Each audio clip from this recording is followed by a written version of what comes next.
Okay. Thank you. Okay, that's an okay. And then if we can put it on speaker view, that would be good. And we'll get going. Okay, great. All right. Well, good morning, good afternoon, good evening, wherever you are in the world. Thank you for joining us at our monthly Global Chamber Export Import Forum, or Import Export, depending on your focus. I'm the moderator, Anita Rodal, president of SBPI Services. SBPI Services represents several currency exchange companies.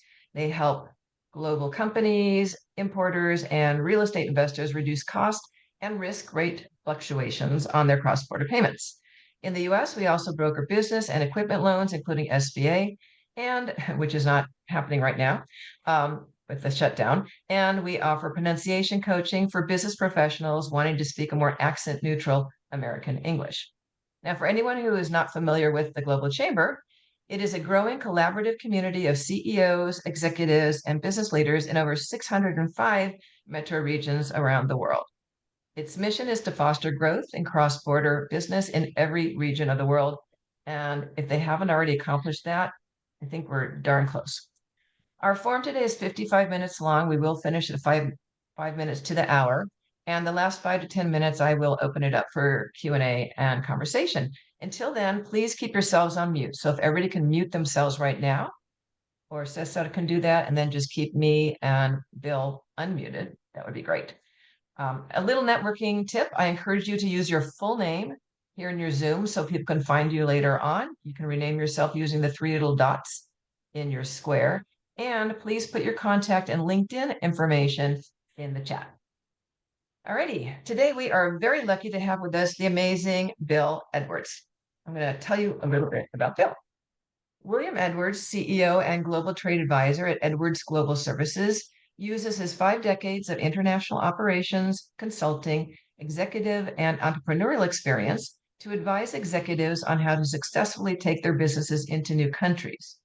Bill resides in California, but has lived in Alaska, as well as 7 countries in Asia, Europe, and the Middle East, and has worked on projects in more than 50 countries. Over the years, Bill has helped more than 40 companies across 12 business sectors successfully enter more than 30 countries. He is currently the chairman of the District Export Council of Southern California and the World Affairs Council of Orange County. Bill serves as an international trade advisor to the U.S. Trade Representative, and his company has twice received the U.S. President's Award for Export Excellence. Bill has published over 50 articles on global business development and publishes GeoWizard, a biweekly global business update newsletter that is read by 4,500 subscribers in 20 countries. And since 2001, he has published the well-known Global View 40-plus country ranking chart on a quarterly basis. Welcome, Bill. Thank you, Anita. It's great to be here. I appreciate being asked. My pleasure. Glad to have you. Okay, so I always start off my interviews with 3 very quick icebreaker questions. These are just like 60 seconds or less, like speed dating. So the first question to you, Bill, is tell us how you got into this business.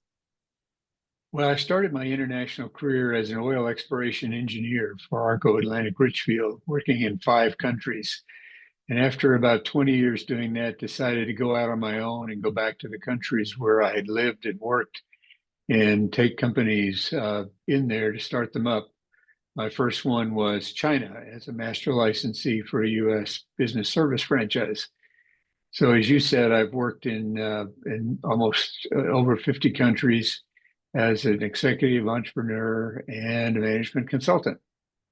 Oh my goodness. Okay. You've definitely got me beat on the countries. Okay, second question, real quick. What do you like the best about what you do? It's very simple. I get to help companies expand the sale of their products and services into new markets. I scale their global business for them. That's what I love to do is take proven businesses and take them into new countries so they can have more business than they have in their home country. Okay, that is awesome. Now, the flip side of that question is, what do you like the least about what you do? Yeah, well, doing business in multiple countries can sometimes be far too interesting. It certainly is in 2025. It's very often difficult to predict the outcome of entering specific countries, mainly because of changing political factors. And keeping track of the differences between countries is a daily exercise. I would imagine. Okay. Alrighty. So let's move on to the meat and potatoes here. So I have a Okay. number of questions for you. Hopefully, we'll get through all of them. If we don't, people can reach out to you afterwards. But the first one is probably a very logical one. What are non-tariff barriers and why are they so significant today? Well, most people think about tariffs. That's what you see in the news. Everybody talks about this tariff that we're going to charge somebody and the tariff somebody's going to charge us. But Mhm. non-tariff barriers are the rules, regulations, and procedures that impede trade without being formal tariffs.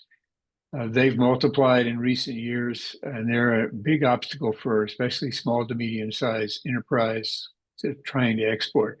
They range from technical standards and certification requirements to customs delays, localization rules, exchange limits, and labeling regulations. They're the things that you don't hear much about, but cost exporters an awful lot of time and money. Okay. Yeah, that sounds very complicated. Um, and that's something that, like, I'm sure the US has some non-tariff barriers as well. Is that something that doesn't require an act of Congress? It's just something that can be like put out there to restrict what comes in? Non-tariff barriers are prevalent in the United States, and they're prevalent here because we're trying to keep certain imports out of the country or make them so expensive that our version can compete. Uh-huh. It doesn't generally have to require an act of Congress. It's usually a regulation that's issued by a government agency. Okay. All right. Very interesting. So what is the difference between non-tariff barriers? And when we say non-tariff barriers, we mean non-tariff trade barriers, just it's redundant Exactly. to keep saying trade. But what is the difference between non-tariff barriers and non-tariff measures? Okay. This is a little bit subtle and then it's not so subtle. Non-tariff measures are policy measures rather than a tariff. They're product standards, safety regulations, sanitary regulations, licensing requirements or quotas, technical barriers, labeling, packaging, and testing requirements, custom procedures. Oh, Non-tariff barriers. Those are non-tariff measures that are implemented so that they're discretionary, or they have a protectionist effect. That is, they unnecessarily restrict trade. It's in practice a non-tariff measure becomes a non-tariff barrier when it goes beyond what's needed for safety or quality. It's applied inconsistently and it's designed to favor the local country's producers over a foreign company. okay. All right. That's interesting. Both How both of them significant? are substantial barriers to foreign imports of products and services.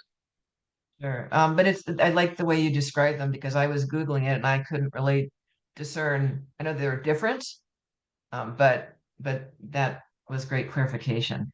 I think the How non-tariff significant are measures non? are the policies, and the non-tariff barriers are the policies implemented. Okay, wow, that makes it easy. How significant are non-tariff barriers compared to tariffs for small to medium-sized exporters? Oh, for small exporters, non-tariff barriers are far more damaging than tariffs because they create uncertainty and fixed cost that large multinationals can absorb, but small ones cannot. For example, in the European Union, by the way, the European Union is known for its non-tariff barriers. They have what they call a medical device regulation that requires extensive recertification for a previously approved product. So if you've got a product that's been approved here by the government under medical, they're probably going to want you to have it recertified. And of course, that means expensive duplicate testing and delays to getting it approved, to getting the product into the country. Now, large corporations, they maintain compliance teams and local offices that manage certification, customs, regulatory changes. Small exporters rely on limited staff, lack the expertise to evaluate what's going on. Even a minor change for a small to medium-sized enterprise can erase the profit margins because of extra testing, delay delivery, and delay payment for product.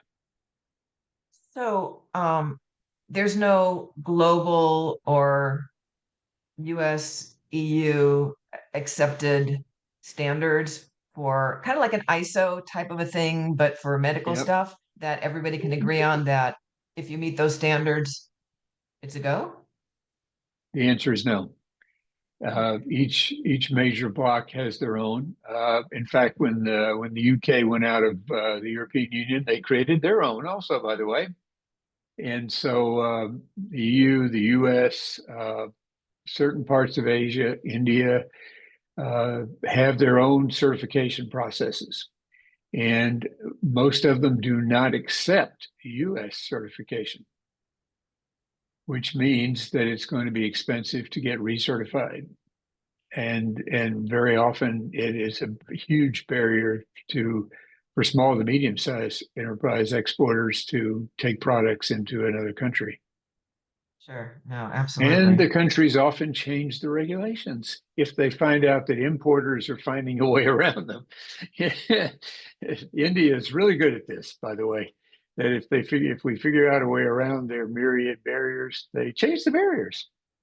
Oh my gosh. But once you're certified, do you have to be recertified every so often, or you get I'm not grandfathered an in if they expert on change? that. I think it depends on the product and the sector. Okay. Okay. All right. Okay, cool.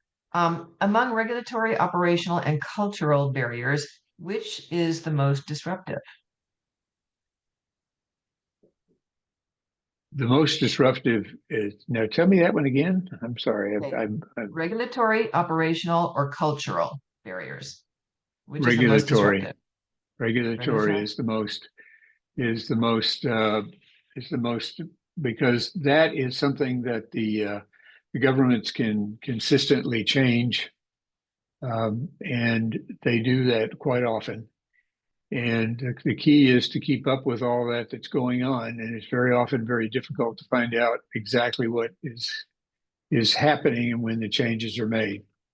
Because regulatory is not necessarily based on fact, to put it quite bluntly. It's based on what the local country puts into place as a regulation. By the way, we're not really very good at that also. Okay, well, I'm sure. Okay.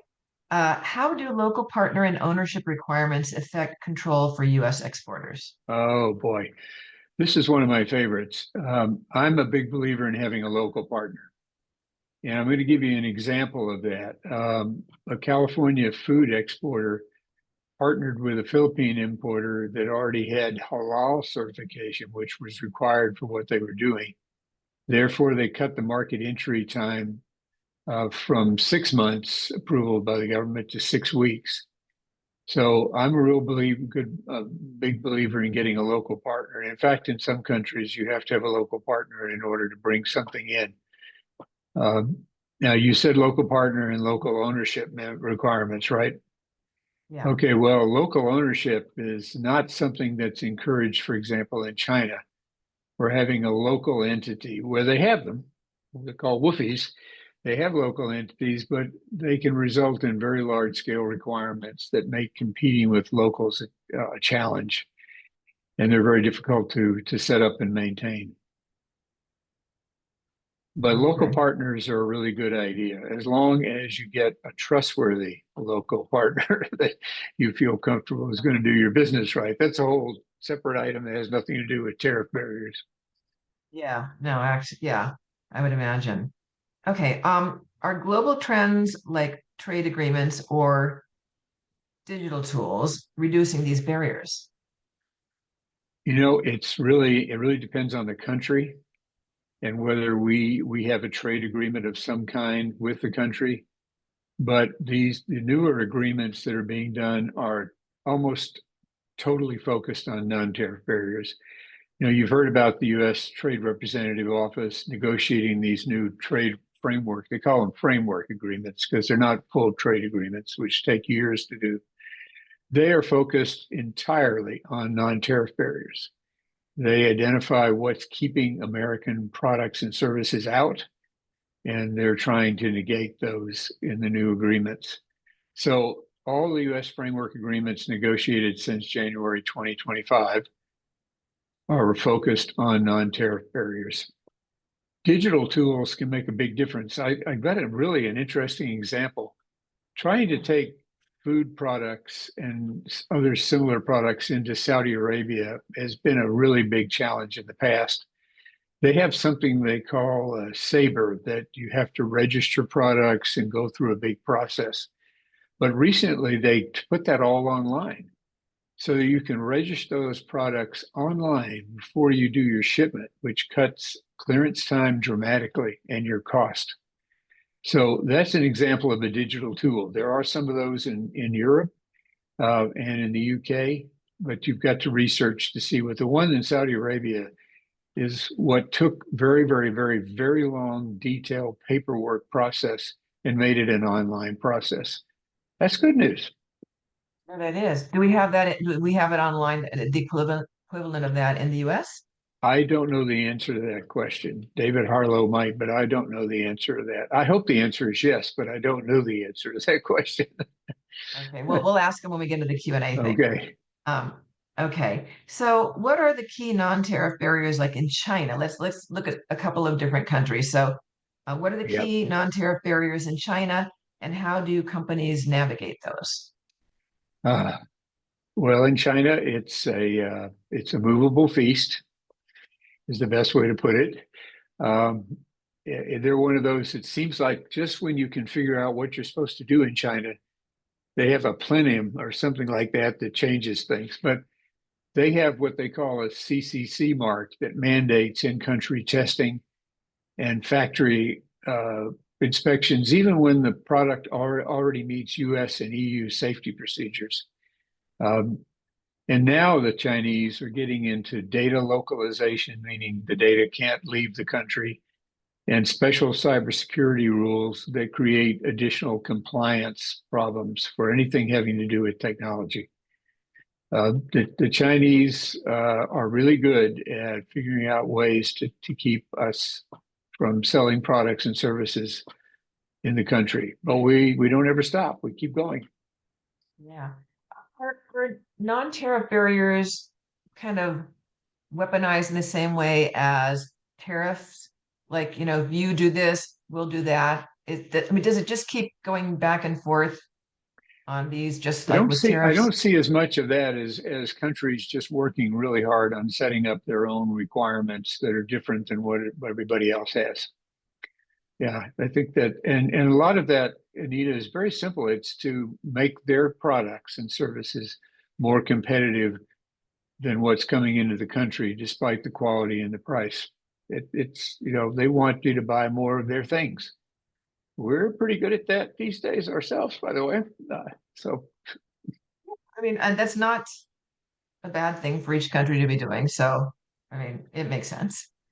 Okay, let's switch to a couple other areas. What unique challenges do India and Brazil present? oh my God, Brazil. I really believe Brazil has, as a government policy, we don't want anything coming into our country that we want everybody to buy what's made here. Their certification and labeling requirements cover 67% of all imports. That's an interesting number.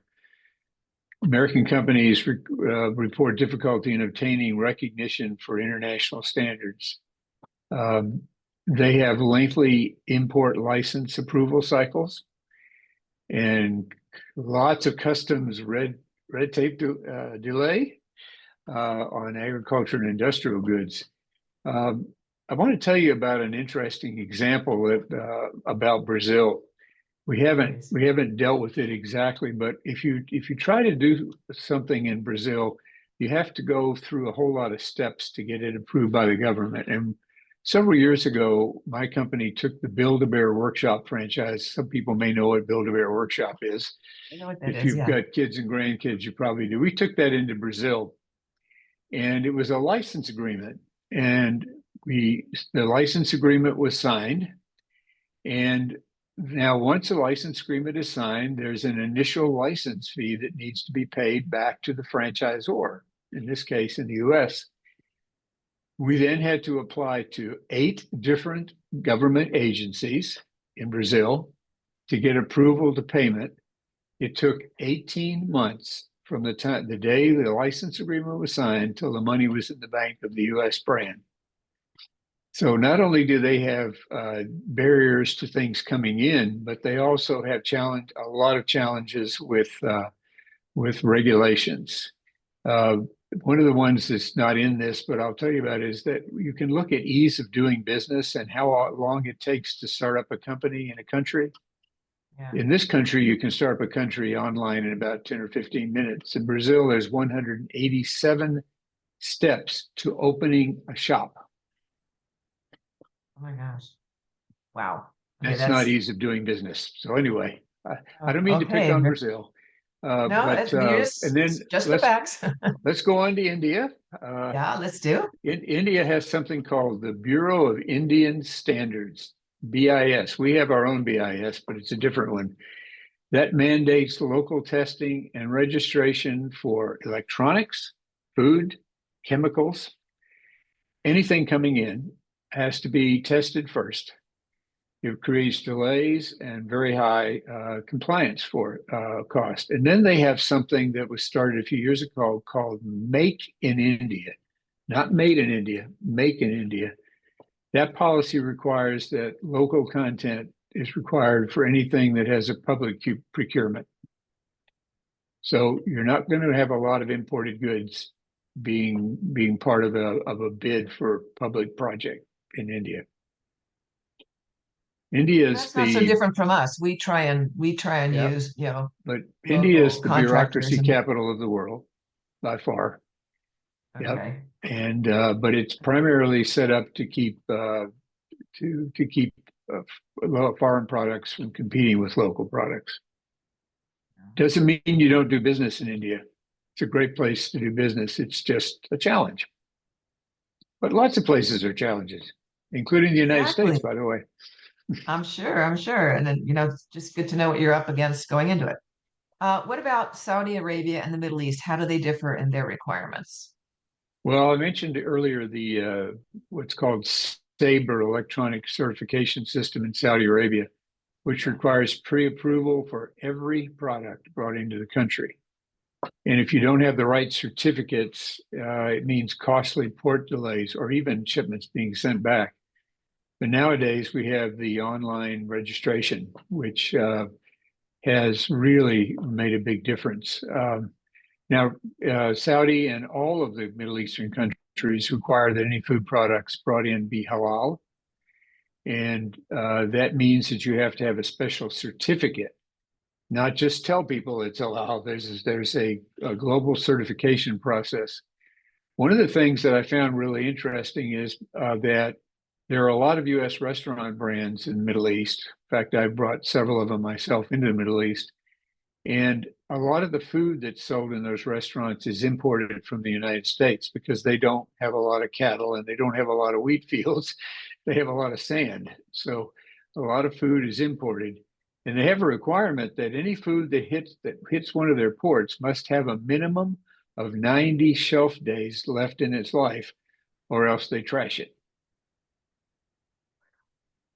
Yeah, wow. That's, I must tell you that one of the brands I work with found that one out the hard way. They had oh my goodness. a sauce product that they brought in for their food franchise, and it had a shelf life on it on the bottle, and they shipped some in that had 80 days left, and it was all thrown out. Wow. They don't even Now, have like one of those stores where, you sell it for 99 cents or whatever. no, Like, yeah, I don't. You can't get it in. Now, I'm not going to say that that's a bad thing to do, but it's something you need to really aware of before you send any products in. Anything that's got a sell-by date on it. But like, what if there's a, is the sell by date, when do they document that? Is it the time it hits the shore or the time they clear it? What if it sits in the port or somewhere before somebody actually inspects it? And now you're within the The 180 time it days. hits the shore. Okay, so, Okay. okay, fair enough. Okay. They're All pretty righty, Red efficient Sea. about getting things out of the harbors in that part of the Oh, world. that's good. Okay, Yeah. that's good. That's good. Now, how do the EU's consumer and labor protections affect US exporters? Well, I can speak mainly to consumer, and the EU has what they call their CE marking that demands additional conformity assessments and quality audits. I know we have some med tech companies here in Orange County, California, and they have to get what they has been certified here, recertified there, whether it should be or not. And then there's something called REACH, which is a REACH, which is the chemical registration requirements, and then multilingual labeling rules that can block uh, shipments. I know I've heard of a lot of packaging challenges. European Union have very different packaging requirements than we have, so you have to actually redesign your packaging from what you were using locally to what's going to be used there. But I have an interesting example for you about the EU and their requirements. Everybody probably knows the Dairy Queen food franchise. When they entered the European Union, they had to redo their ice cream formula for the first time in 70 years because it had GMOs. And GMOs are genetically modified organics are not allowed in the UK. I mean, in the European Union. So they had to reformulate the Dairy Queen ice cream. Now, Wow. Dairy Queen could afford to do that. And by the way, it was extremely expensive. But obviously, small, exporters of products would have a really difficult time reformulating a product to go into EU. I would think that'd be more of a resourcing issue as opposed to reformulating. Well, whatever the product is that you're trying to register has to meet their requirements of what's in it. Yeah. A number of countries are looking very closely these days at dyes in a product, Okay. DYEs in a product. Yeah. Uh, Years ago, we had a frozen ice cream shipment going into China that was stopped because there was one red dye that the Chinese thought was no good.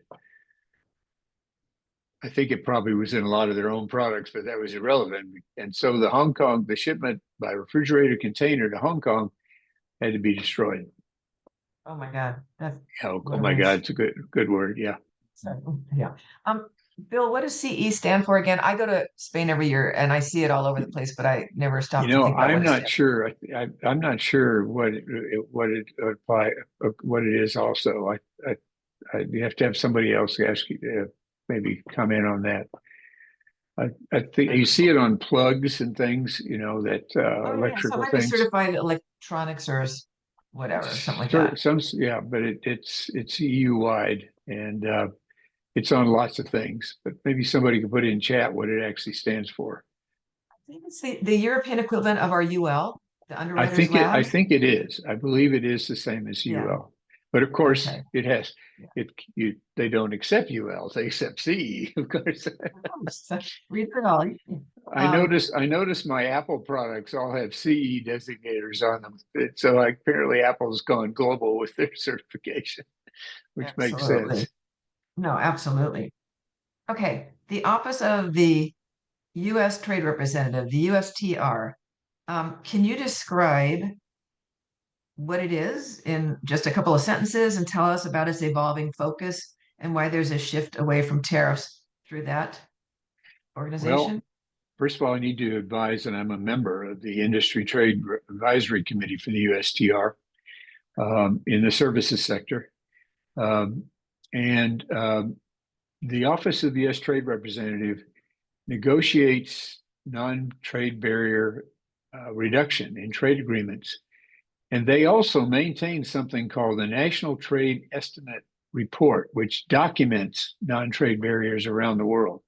And this is available on their website. And I really recommend anybody going to take anything into any other country, go there and see whether there's some sort of barrier. Since the change of administration, when we started redoing or doing these new framework agreements, the USTR office has focused 100% on non-tariff barriers. They don't really have anything to do with, whether it's 10% tariff or 30% tariff or 5% tariff. I can tell you, without violating confidentiality of being on that committee, that the total focus is on non-tariff barriers. And I can tell you that there are thousands of them. I mean, when you go to all the countries, these countries put up barriers. We do too. I mean, it's kind of like a big wall sitting there. And if you want to get through, you need to find out where the windows are in the wall. But the U.S. Trade Representative Office is focused on eliminating non-tariff barriers, not on setting tariffs. Okay, that's fantastic. And this is like eye-opening for me, not only just because it's new information, but because I'm in the process of designing a cat toy. And, Okay. I hope that someday it will be sold globally. So, like, wow, more things to add to the list of things to do. Okay, how can U.S. companies leverage government resources to overcome these barriers? I know you're talking about the USTR. I'm sure they're not the only one, but No, what's I available? think a really good one is the U.S. Commercial Service, which is a department of the Department of Commerce, and the U.S. Commercial Service exists for one reason and one reason only, and that is to help American businesses export their products and services to other countries. And there are U.S. Commercial Service offices in quite a few cities in the United States. Of course, they're all sort of shut down right now. Can't really go to them because there's nobody there. But when they come back, they have trade experts that address all different sectors of exports, both here in the U.S. and then they have them in 108 posts overseas that are tied to U.S. embassies.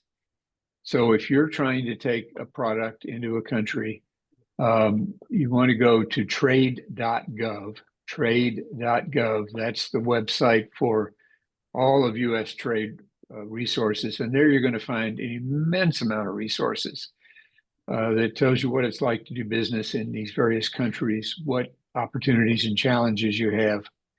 And the U.S. Commercial Service, I'm a very big fan of that. You mentioned that I'm also the chairman of the District Export Council here in Southern California. And the District Export Councils work directly with U.S. Commercial Service to help small to medium-sized enterprise exporters take their products and services in other countries, and we do that on a pro bono basis. Another place to go, though, is trade associations. If you're in a particular sector, I don't know if there's a sector for cat toys, but I'm sure there's an association for toys. That association probably has some information either on its website or through it that talks about what it's like to export their products into other countries. I know several of the National Manufacturing Association is really big on that. And I'm sure a lot of trade associations have some sort of help as far as giving you information on how to define and overcome tariff barriers in their particular sector. Okay, excellent. Thank you for that. All right. Not sure about the cat toys, but I know there's probably one for toys. Yeah, but it's also going to have electronic components, so it's okay. Well, there's probably one for that too. I think there's something like 6,000 business associations in this country. I'm probably off by a factor of 2 or 3. So there's lots of associations that I will tailored find to help. particular sectors. Yeah, and thank you for that. So what best practices can businesses follow before entering high barrier markets? I have 4 words for people thinking about going into other countries. research, research, research, and research Okay. in any possible way. The web is a great place to research. Um, AI bots are really good to ask questions about, I've got X product and I want to take it into Y country. What are the regulations? And then I would check with specialists in various countries to find out what the latest non-tariff barriers are. Find subject matter experts who know about particular countries. And again, you can Google this. You can use AI bots to figure out who these people are for each country. But it's really research, because the thing is actually the thing is, Anita, these are changing all the time. The countries don't just establish these regulations and sit. Of course, we don't either, right? We're constantly issuing regulations, I guess, in the Federal Register or something. It's like filled up with new regulations all the time. Well, guess what? Everybody else does the same thing. So it's really research. It is. And by the way, I go back again to trade.gov, that website, the government website that has everything to do with trade. It's free. We pay for it in our taxes, but it's there. Right, exactly. Yeah. Yeah. Yeah. Okay. That's amazing. Um, let's talk about cultural stuff. Are cultural barriers underestimated by US companies? Do they even like know that it's something they should be aware of? I think the answer to this is the most resounding yes you could ever think of. US companies very often presume their product or service is going to translate directly into a new country. The answer is it almost never does. And it's because there's different cultures, whether it's food or the way people do business or the way they live. In fact, in my business, taking brands international, adaptation is the number one thing that we do, because it has to be something, whatever it is you're taking to the other country, it has to be something that people are going to accept, and not just buy once and never buy again, but accept it and say, okay, I like this. It may be from a foreign brand, but I like it. An example, US beef burger franchises are prevalent in India, but they learned that they had no beef and lots of chicken and lots of vegan items. And so adaptation is number one, and adaptation is based on culture. I think it was Tom Friedman that wrote a book years ago that the world is flat. The world is not flat. The internet and everything that goes with it, Anita, has not changed the fact that people live, grow up, and understand their own culture. So when you want to go into a country with a product, no matter what the brand is or how well it's known, you've got to make sure that it fits the culture, or else people will try it once and never come back again. Now, let's talk about, I'll give you an example, KFC. KFC has, I believe, around 15,000 restaurants in China. The Chinese actually believe it's a Chinese brand. They think the Colonel kind of looks Chinese when you think the statue of the Colonel, from KFC. And another tidbit about KFC in China, they use a better chicken quality than we do here in the States, by the way. It tastes better over there. But they've adapted to the local culture, and as a result, they've got, I think, over 15,000 locations. Wow, that's funny that you talk about the chicken, because I can tell you when I lived in Venezuela and I would order Pizza Hut, you know, the animals there everything tastes different. The milk tastes different, so the cheese tastes different. And I love Venezuelan cheese, but it was not what I was expecting the first time I ordered Pizza Hut. I'm like, this does not taste like Pizza Hut, you know. But you get used to it. Well, it's what's called a taste profile. Mm. So when you go to a new country with a restaurant brand, you have to adapt to the taste profile, which is not only spices, but it's what people eat. If you go to the Philippines, they eat parts of the chicken that you and I probably don't eat, but that's what they eat. So that's their taste profile. And if you don't serve it in your restaurant, they don't go back after the first time. Another thing that's funny is I was in Venezuela in Caracas when they opened the first McDonald's, and you can't go into McDonald's and say, I would like McBurger or whatever it is in English. You have to say the English word in Spanish, or they don't understand what you're saying. So, they could change some of the words if they wanted to. And maybe it's different, right? But I'm wondering if like novelty items, maybe like physical products, have more of an acceptance as they are versus when it's food and it's just something that culturally they may not eat if it's not. Well, of course, I think that that's a different situation. It's not just food. It's whether or not that product will be accepted in the country. And you need to, I know when Build-A-Bear Workshop goes into a new country, they spend about a year uh, studying all the fairy tales in a country, and then they create their creatures based on what the fairy tales are in the country. So it's the same product, but it's Yeah. got a different body on it. Okay. No, So that makes sense. yeah, It's I think you brilliant. can ship a lot of things into countries and it's just fine.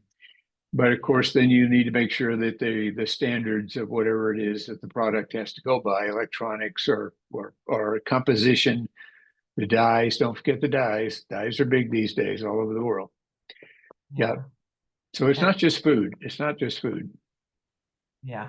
When you were talking about the expiration dates for Saudi Arabia, I will tell you that when I lived in Venezuela and I would go to the supermarkets, maybe it was because it was a small market. I don't know. It wasn't like a big supermarket that I went to, but I saw plenty of canned foods on the shelf that were way expired. So Depends on some, the country. Yeah, you won't yeah, see that in first world countries usually, and you certainly will not see it in the Middle East because they import so much of their food, and it's a standard that one of my clients learned about the hard way. So it's real. It's real. yeah. No, I get it. Okay, last question before we open it up for everybody. Um, and David Harlow, let us know if what digital tools the US have? I was saving that question for David.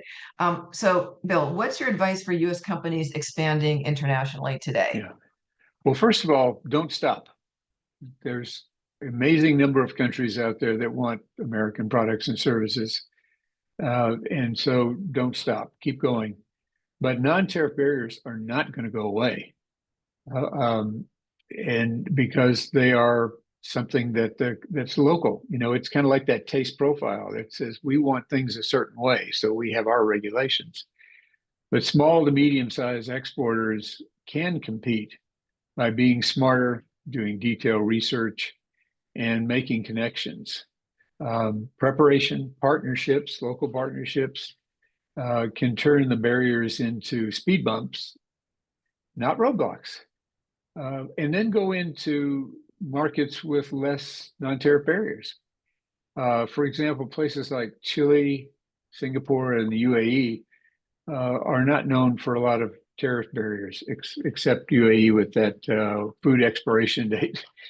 So I saw an example of a Florida food exporter who shifted focus from the EU's complex labeling rules, for God's sakes, to Chile and Singapore, where they didn't have so many of those regulatory hurdles. But bottom line for this entire conference is use the global chamber to make connections in countries you wish to take your products and services to. Find out from people who actually live in the country what's really going on and what kind of potential barriers to entry there are. I think that's one of the greatest things about the global chamber. You get on one of those where you've got 30 or 40 people in there from all over the world, and you can say, what if I wanted to bring this into your country? And you'll get a real answer because they're the people living there and they're the consumers. So I think the global chamber is really one of the best research avenues for taking products and services around the world. I absolutely agree 100%. Okay, so let's talk. Everyone can unmute themselves. If you have a question or comment, and I'm going to put this back into gallery viewed on my screen. But if you have a question or comment, please turn your camera on so we can see you. And you can either raise your hand if you have the icon there, or you can hit Alt Y, which also raises your hand, and hopefully you'll see it. But first, let me just ask David that question. What about digital tools in the US? Do you have knowledge on that? Or Casey might have that as well, but let's ask David and then Casey. So just to understand, when you say digital tools on how to reach out to other countries for exporting or to No, David, it's people wanting to export into the United States. Are there, online places where they can go to get their product pre-approved, like the Saudis allow to do? You go online, you get certification before you even ship the product, Or do we have those kind of? I would think we would, but I don't know that. There's not necessarily a website you can go to or a tool other than working with a freight forwarder or a customs broker that has that knowledge base. So for example, if a company reached out to us as a licensed customs broker, we could help them understand what tariffs would be applicable, what duties, what classification, what compliance requirements are needed to import into the United States. As a licensed broker, licensed brokers can do that. I would also assume the embassy for the country you represent that's here in the United States would also be able to provide some guidance. That's probably the tools to start with when you're importing into the United States. Okay, cool. And Casey, did you have a comment on that or a question? If you're still on.